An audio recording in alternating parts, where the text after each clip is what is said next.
Hello అండి అందరికీ. ఈరోజు మరొక మంచి యూజ్‌ఫుల్ వీడియోతో మీ ముందుకైతే వచ్చేసాను. మనము మామూలుగా శారీని ఫోల్డ్ చేసుకొని కబోర్డ్స్‌లో గానీ, బీరువాలో గానీ పెడుతూ ఉంటాం కదా! అలాంటప్పుడు ఒక సారీ తీస్తే ఇంకొక సారీ కూడా పడిపోతూ ఉంటుంది. పడిపోయి దేనికది సెపరేట్ అయిపోయి మడతలన్నీ కూడా చెరిగిపోతూ ఉంటాయి కదా! అలాంటి ప్రాబ్లమ్ లేకుండా సింపుల్‌గా శారీని పాకెట్ ఫోల్డింగ్ ఎలా చేసుకోవాలో ఇప్పుడు ఈ వీడియోలో చూపించబోతున్నాను.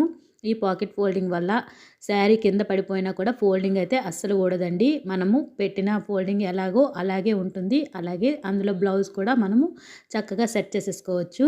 బ్లౌజ్ ఒక దగ్గర, శారీ ఒక దగ్గర ఉండిపోతుందనే ప్రాబ్లం కూడా మనకుండదు. ఈ పాకెట్ ఫోల్డింగ్ కోసం శారీని తీసుకుంటాం కదండీ! శారీని నార్మల్‌గా మనం ఎలా అయితే ఫోల్డ్ చేసుకుంటామో అలాగే ఫోల్డ్ చేసుకోవాలి.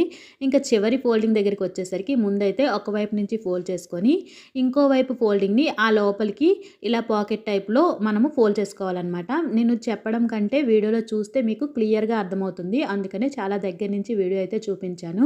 ఇంకా బ్లౌజ్‌ని కూడా ఈ ఫోల్డింగ్ లోపలికి పెట్టేసుకుంటే మనకి శారీస్ అన్నీ ఒక్కసారిగా కింద పడిపోయినా సరే ఫోల్డింగ్ అయితే ఊడిపోదండి. అందులోంచి బ్లౌజ్ కూడా బయటకైతే రాదనమాట.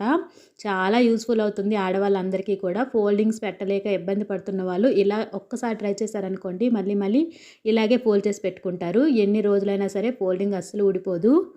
ఇలా పాకెట్ ఫోల్డింగ్ చేసుకొని బ్లౌజ్‌ని కూడా ఇలా శారీలో మనము ఫోల్డ్ చేసి పెట్టుకోవటం ద్వారా ఎన్ని శారీస్ అయినా ఒకదాని మీద ఒకటి పెట్టుకున్నా సరే మనం ఒక శారీ తీసినప్పుడు మనకి వెంటనే శారీ అండ్ బ్లౌజ్ ఒకే దగ్గర దొరికేస్తాయి. అలాగే ఒకవేళ మనం తీసినప్పుడు ఒక శారీ జారిపోయి కింద పడినా కూడా ఫోల్డింగ్ అయితే ఊడిపోదు. అందులో ఉన్న బ్లౌజ్ కూడా కిందకైతే పడిపోదండి. చాలా యూజ్‌ఫుల్ అవుతుంది ఆడవాళ్ళందరికీ.